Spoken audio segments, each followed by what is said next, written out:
حضرت بہاؤالدین بحری رحمۃ اللہ علیہ کے کاتب بیان کرتے ہیں کہ ایک روز میں نے حضرت مولانا روم رحمۃ اللہ علیہ سے دریافت کیا کہ عام طور پر جو یہ مرض شیخ علت مشائخ کے نام سے مشہور ہے یا باطن میں ہوتا ہے یا ظاہر میں، اس کی اصل کیا ہے؟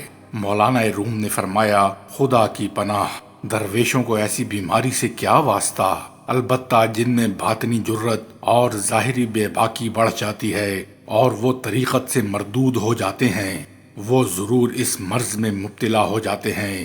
چنانچہ خود مولانا روم کے زمانے میں شیخ ناصر الدین بہت بڑے عالم فاضل اور مقبول عام بزرگ تھے۔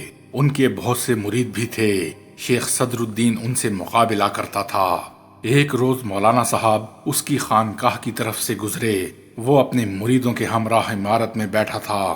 مولانا کو دور سے دیکھ کر اس نے اپنے مریدوں سے کہا، یہ تارک صورت اور کمزور طریقت کا آدمی ہے جو سیاہ پگڑی باندھے اور نیلا جبہ پہنے ہوئے ہے۔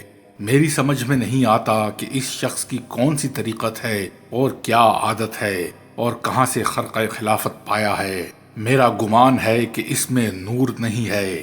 مولانا نے سیر کرنے کی حالت میں ہی غصے سے فرمایا کہ اے نامرد بدتمیز! خادموں کو تعجب تھا کہ یہ کس کی طرف عتاب ہوا ہے۔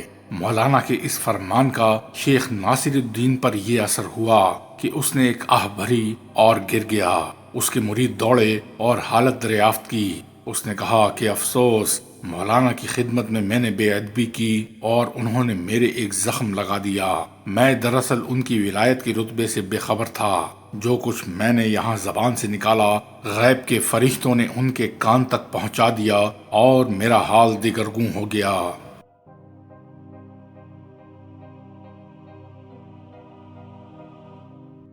حضور سرور کونین صلی اللہ علیہ وآلہ وسلم کا ارشاد ہے کہ میری آنکھیں سوتی ہیں اور میرا قلب نہیں سوتا۔ مخلوق کے حال سے خادموں نے موقع پا کر مولانا سے آتاب کی بابت پوچھا۔ آپ نے فرمایا، ناصر الدین مجھے برا بھلا کہہ رہا تھا۔ غیرت الہی نے اس کو سزا دے دی۔ چنانچہ اس شخص کو یہ مرض لاحق ہو گیا اور علت مشائخ کی شہرت تمام شہر میں ہو گئی۔ حضرت سلطان ولد فرماتے ہیں کہ جب مولانا شمس الدین تبریزی غائب ہو گئے تو مولانا کے خدام میں تفرقے کی صورت پیدا ہو گئی۔ آپ اس فساد کو ٹھنڈا کرنے کی غرض سے سب اہل و عیال اور خادموں کو ساتھ لے کر ملک شام کے سفر کو نکلے۔ جب ہم سیتور پہنچے تو 300 ڈاکوؤں کی ایک جماعت ملی اور وہ ہمارے قافلے کی طرف بڑھے۔ اہل قافلہ پریشان ہو گئے، مگر میرے والد مولانا صاحب حسب عادت نماز میں مشغول تھے۔ میں نے جا کر بہت کچھ عرض کیا۔ مجھے حکم دیا کہ قافلے کے گرد ہود علیہ السلام کی طرح ایک دائرہ لگا دو تاکہ اہل قافلہ محفوظ رہیں، اور پھر فرمایا، فکر نہ کرو، لشکر کا سردار تو ہمارے ساتھ ہے۔ لٹیروں نے آگے بڑھنے کی کوشش کی، مگر ان کے گھوڑے اس خط لکیر سے آگے نہ بڑھ سکے۔ الغرض انہیں بڑی حیرت ہوئی۔ ان میں سے ایک شخص آگے بڑھا اور بلند آواز سے سلام کر کے کہنے لگا، قوم سے ہو اور کہاں سے آتے ہو، اور کیا وجہ ہے کہ ہمارے گھوڑے تمہاری طرف نہیں بڑھتے؟ شاید تمہارے قافلے میں کوئی جادوگر ہے۔ اہل قافلہ نے کہا، ہمارے ہاں جادوگروں کا کیا کام، مگر یہ ضرور ہے کہ ہمارے ساتھ بہاؤالدین ولد بلخی کے فرزند مولانا جلال الدین رومی اپنی اولاد کے ہمراہ ہیں اور ان کی عظمت ولایت نے تمہیں باندھ دیا ہے۔ اسی وقت وہ سب ڈاکو سر برہنہ ہو کر مرید ہو گئے اور اپنے فعل سے توبہ کی۔ چند نادر تحفے مولانا کے اصحاب کو دیے اور حلب تک حفاظت کے طور پر ساتھ رہے۔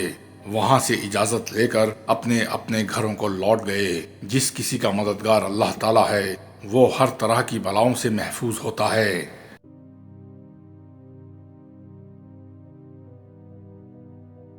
مولانا نور الدین تیز بازاری نور اللہ قلبہ و قبرہ مولانا روم کے خاص مرید روایت کرتے ہیں کہ ایک دن اثناء واز مولانا نے فرمایا کہ ایک درویش 40 سال تک جنگل میں بھوکا پیاسا عبادت میں مصروف رہا۔ محویت کا یہ عالم تھا کہ جانوروں نے اس کے سر پر گھونسلے بنا لیے۔ قطب وقت کا اس طرف سے گزر ہوا۔ انہوں نے چند تھپڑ اس درویش کو مارے اور کہا، او نامرد حرام خور! درویش حالت سکر سے حالت سہو میں آ گیا، یعنی حالت استغراق سے ہوشیار ہوا اور کہنے لگا، 40 سال سے دنیا کا حلال کھانا نہیں کھایا حرام کا کیا ذکر جس کا آپ اشارہ فرماتے ہیں؟ قطب نے فرمایا کہ صبح کی نسیم اور مختلف پھولوں کی خوشبو سے جو قوت تو حاصل کرتا رہا ہے وہ کہاں سے آئی؟ یہ سب چیزیں تو بغیر محنت کے حاصل کرتا رہا ہے۔ کیا تمہیں معلوم نہیں کہ کاملوں کے مذہب کے موافق بغیر محنت کے حاصل کردہ ہر چیز حرام ہے؟ کیا تو نے نہیں سنا کہ حضرت سلیمان علیہ السلام کے واسطے جبریل امین جنت سے کھانا لایا کرتے تھے اور وہی وہ کھاتے تھے؟ ایک دن حضرت سلیمان علیہ السلام کھانا کھا رہے تھے، اس وقت ایک فرشتے نے دوسرے سے کہا کہ یہ تو اس رغبت سے کھا رہے ہیں گویا خود کما کر لائے۔ پیغمبر خدا کو چاہیے کہ اپنی محنت کا کھائے۔ سلیمان علیہ السلام نے جبریل علیہ السلام سے دریافت کیا کہ یہ کیا کہتا ہے؟ یہ کہتا ہے کہ جو کھانا اپنی محنت اور کسب حلال سے ہے وہ جنت کے کھانے سے زیادہ لذیذ ہے۔ اس دن سے حضرت سلیمان علیہ السلام نے جنت کے کھانے سے توبہ کی اور اپنے ہاتھوں سے زنبیل بنا کر روزی کماتے اور کھانا کھاتے۔ حضرت داؤد علیہ السلام روزے رکھتے تھے اور اپنی مزدوری سے افطار کرتے۔ ایک دن حضرت جبریل علیہ السلام نے کہا، اے خدا کے رسول، آگاہ ہو جائیے، جنت کے کھانوں میں اس وجہ سے زیادہ لذت ہے کہ اللہ تعالیٰ نے جنت اور جنت کے سامان کو عابدوں کی عبادت کی تکالیف کے ذکر سے، شاکروں کے شکر سے اور صابروں کے صبر سے پیدا کیا ہے۔ جب تک کہ رنج نہ اٹھاؤ گے خزانہ نہیں ملے گا۔ یہی وجہ ہے کہ ماضی میں انبیاء کرام، اولیاء کاملین، کبار شیوخ اور اکابر علماء اور حکماء اور سلاطین محنت و مشقت سے روزی کماتے اور مختلف پیشوں سے منسوب ہوئے۔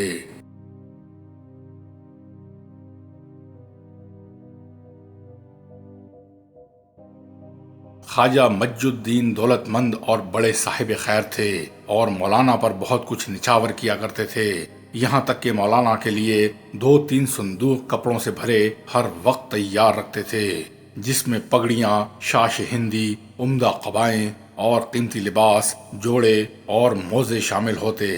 سما کے دوران مولانا جب قوالوں کو کچھ دینا چاہتے تو وہ اسی صندوق میں سے لے کر پیش کر دیتے۔ جس وقت ہلاکو خان مغل فوجیں لے کر ممالک روم میں داخل ہوا، مسلمانوں کی عجیب حالت تھی۔ خواجہ مجد الدین کے پاس 1000 بکریاں تھیں۔ حیران تھا کہ ان کو کہاں چھپاؤں تاکہ وہ تاتاریوں کی دست برد سے محفوظ رہیں۔ مجبور ہو کر مولانا روم سے صورتحال بیان کر دی اور مدد چاہی۔ مولانا نے فرمایا، فکر نہ کرو، ہم ایک شیر تمہاری بکریوں کی نگہبانی کے واسطے مقرر کر دیں گے۔ چنانچہ قونیہ کے گرد و نواح میں لوگوں کے جتنے مویشی تھے وہ سب تاتاری پکڑ کر لے گئے، مگر خواجہ صاحب کی ایک بھی بکری ضائع نہ ہوئی۔